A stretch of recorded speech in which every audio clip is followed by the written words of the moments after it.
क्योंकि हमारी माता बहनों को भोजन की ज्यादा चिंता रहती है कि महाराज यहाँ से जाएंगे कुछ भोजन बनाना, लेकिन आज तो हमारे कमेटी के भाइयों ने बड़ी सुंदर भंडारे की व्यवस्था की है, इसलिए आज केवल आज का दिन आप सभी के लिए जयकारा लगाने को और ताली बजाने के लिए, क्योंकि कल से ना तो यहाँ पर कोई भक्त विराजमान होंगे और ना आप श्रोतागण विराजमान होंगे। तो इसलिए आज जयकारा और तालियों में महाराज कंजूसी ना करें। तो महाराज क्योंकि अब हम प्रभु की कथा में चलते हैं। हमारे भैया अभी आपको बड़ी ही सुंदर चर्चा श्रवण करा रहे थे, क्योंकि ये प्रभु की कथा तो कहते हैं कि हरि अनंत हरि कथा, ये प्रभु की कथा अनंत है, कोई भी इस कथा का पार नहीं है। और हम कथा तो वही है, लेकिन सुनाने वालों का तरीका अलग होता है। ऐसे कहा जाता है कि मुंडे मुंडे मद्रिब कुंडे कुंडे नभा पाया और जाता जाता नभा चारा और मुखे मुखे बाणी बाणी मुखे मुखे। महाराज भले हुआ समान होते हैं, लेकिन किसी का जल हरा होता है और किसी का जल मीठा होता है। और इस संसार में चाचा का भगवान तो बनाया है महाराज, जाता जाता नभा चाचा। महाराज प्राणी तो एक ही है इस संसार में, वो तो ये तो हम सब ने जाति व्यंजन को बना रखा है, लेकिन प्रभु की कथा तो वही है, लेकिन सबका कहने का तरीका अलग अलग है। बाणी बाणी मुखे मुखे। तो भैया अभी चर्चा कर रहे थे कि पंचवटी सो गई 12 और देख विकल भये जुगल गल। तो हम भी महाराज वहीं से अपनी कथा को आगे लेकर के चलते। आज जैसे ही शूर्पणखा ने प्रभु से कहा कि हे प्रभु, तुम सब पुरुष न मोह नारी, यही संयोग विद रचा। हे राम सरकार, आप मेरे साथ में विवाह रचे।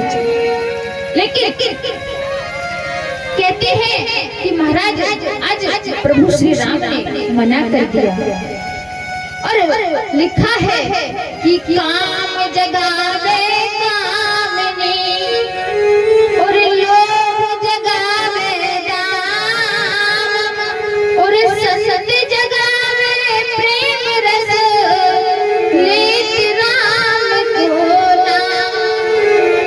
महाराज इस संसार में काम कामनी को जगाता है और लोभ दाम को जगाते हैं। अगर इंसान के मन में लोभ आ जाए तो वो बड़ा से बड़ा कार्य कर जाता है। महाराज लोभ के बस में तो इंसान कुछ भी करने को तैयार हो जाता है। एक ऐसा ही है जो इंसान को कुछ भी करने पर मजबूर कर देता है। और लिखा भी है कि पैसा ही करत काम, पैसा ही करत काम और पैसा ही धरत राम, और पैसा से बिन होत सारे जगत में चवैया है। और पैसा से ही भाई बंधु, पैसा से ही दोस्त यार, और पैसा बिन भाग जात बिहार कर दिया है। ये बाबा तुलसीदास जी ने लिखा है कि जब तक हाथ में पैसा है, जब तक संसार तुम्हारे साथ है, और जिस दिन पैसा नहीं होगा संसार तुम्हारे को छोड़कर चला जाएगा। सब महाराज जब तक पैसा रहता है अपना अपना कहते हैं, लेकिन जिस दिन इंसान से कि हाथ से पैसा चला जाता है उस दिन उसे कोई नहीं पूछता।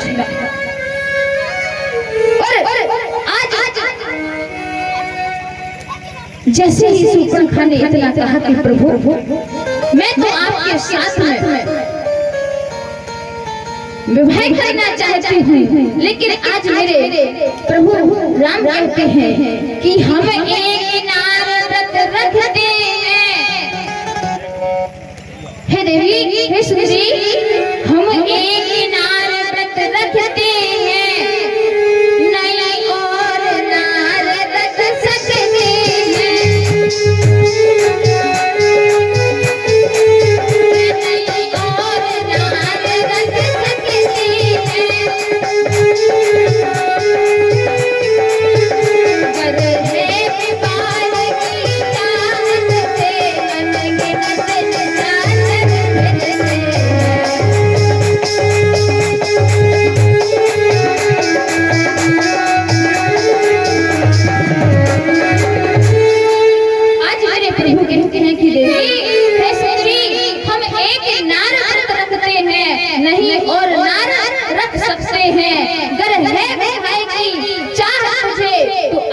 निशाचर फिरते हैं।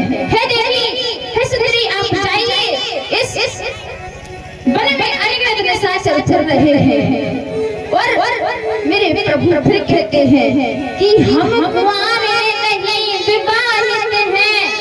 हे देवी, जब शूर्पणखा नहीं मानती है तब प्रभु कहते हैं कि हे सुंदरी, हम कुंवारे नहीं विवाहित हैं, फिर एक नार व्रत रखते हैं।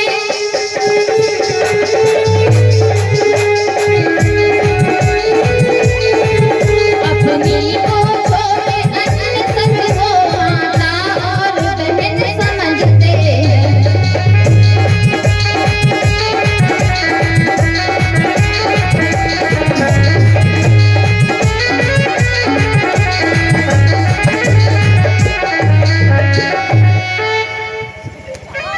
सुंदरी, हम कुंवारे नहीं विवाहित हैं, एक नार व्रत रखते हैं, अपनी को छोड़ अन्य सबको माता और बहन समझते हैं। हे देवी, आप जाइए, हम आपसे विवाह नहीं कर सकते और अतएव तुम्हारी एक आज्ञा है, पालन हम कर सकते नहीं और हम हर पुरुष है और धर्म खंडन कर सकते नहीं।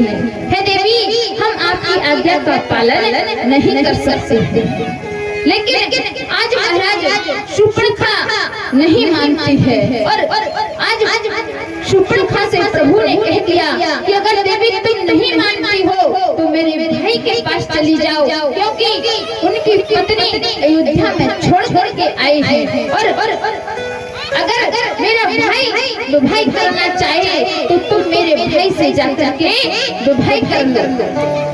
तब महाराज आज जैसे ही शूर्पणखा भैया लखनलाल के पास गई है, तब लखनलाल से कहा कि मैं आपसे विवाह करना चाहती हूँ, तो भैया लखनलाल ने मना कर दिया और जब शूर्पणखा नहीं मानती है तो कहते हैं कि लक्ष्मण अतला भव सो नाक कान बिनती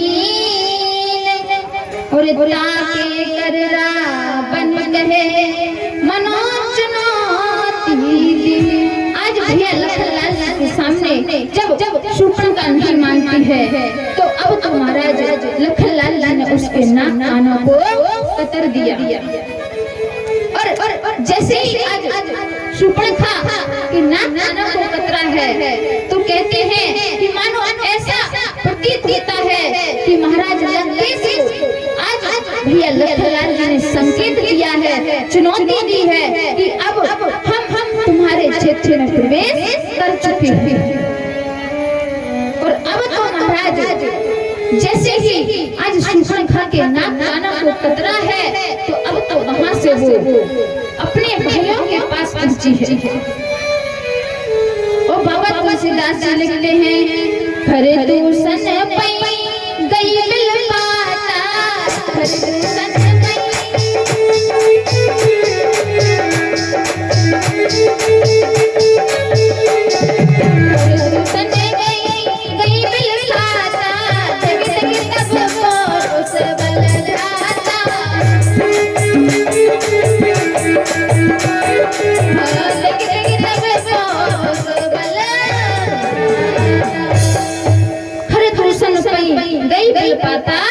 धीरे धीरे तब पौरुष बल बढ़ा।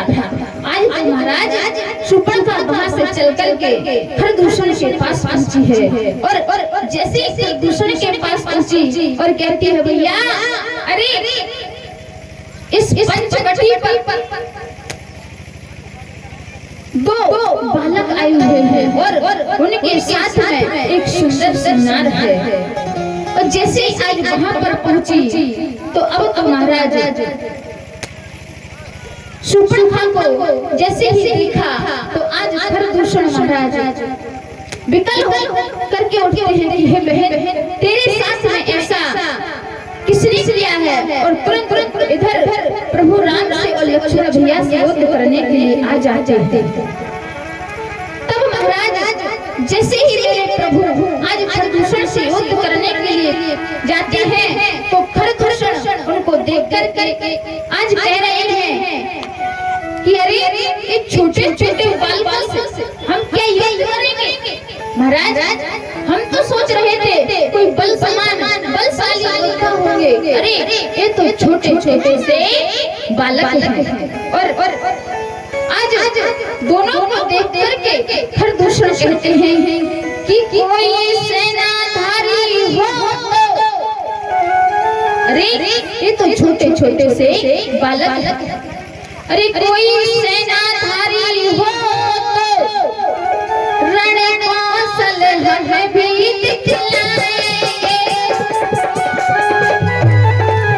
रण कौशल हमें भी दिखलाएंगे।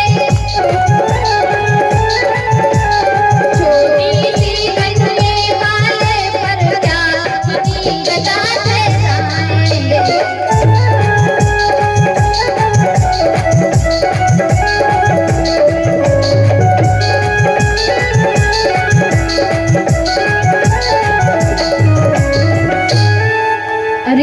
कोई सेनाधारी हो तो रण कौशल हमें भी दिखलाएंगे।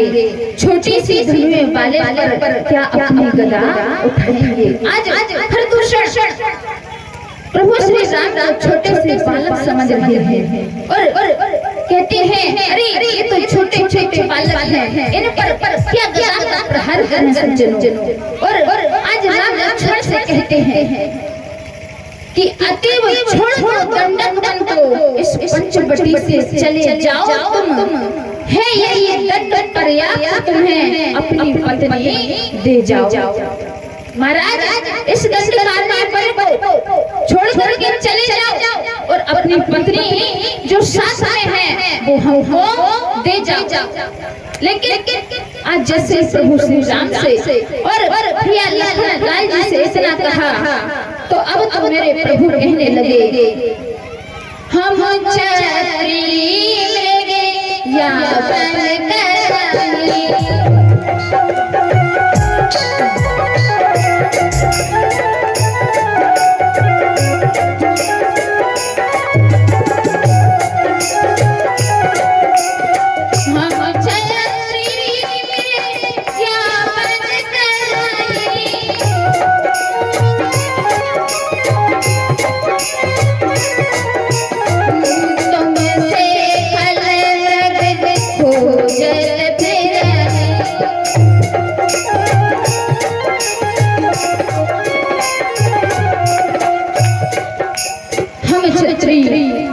बन कर नहीं और तुमसे खल मृग हो जाओ। आज प्रभु कहते हैं अरे हम छत्री हैं और तुम जैसे मृगों को ढूंढते हुए हम इस वन में शिकार करने के लिए आए हैं। अरे दुष्ट तुम हमको छोटा मत समझो और आप तो हमसे युद्ध करो। आज महाराज लेकिन आज खरदूषण कहते हैं कि हम तो तुम बड़े सुंदर लग रहे हो। तब महाराज प्रभु कहते हैं कि तुम तो हमसे युद्ध करो। तब जैसे आज खरदूषण महाराज युद्ध करने लग जाते हैं तो लिखा है कि रण में तेज पैरवी का था। महाराज रण जिससे तम हटता था।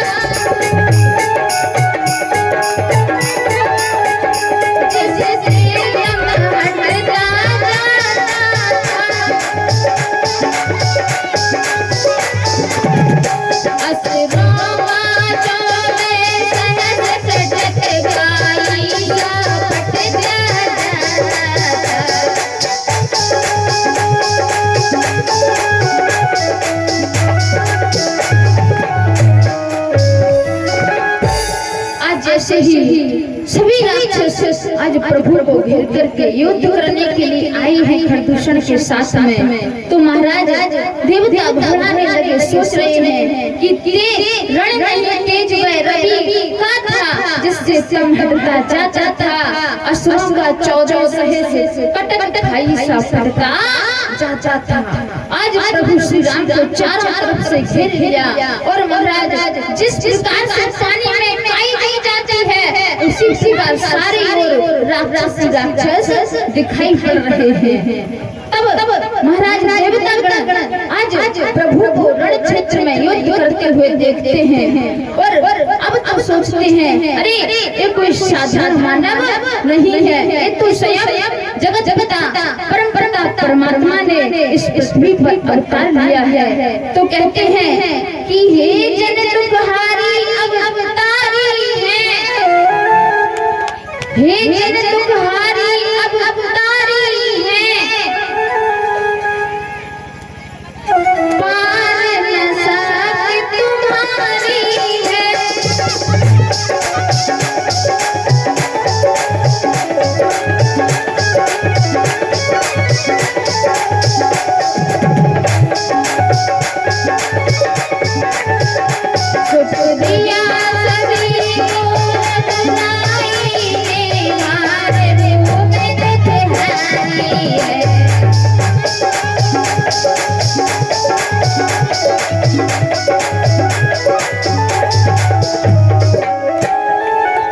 जैसे ही प्रभु के हाथों को सब राक्षस मरने लगे तो कहने लगे, हे जन तुम्हारी अवतारी हैं, ना सब तुम्हारी का। आज वो महाराज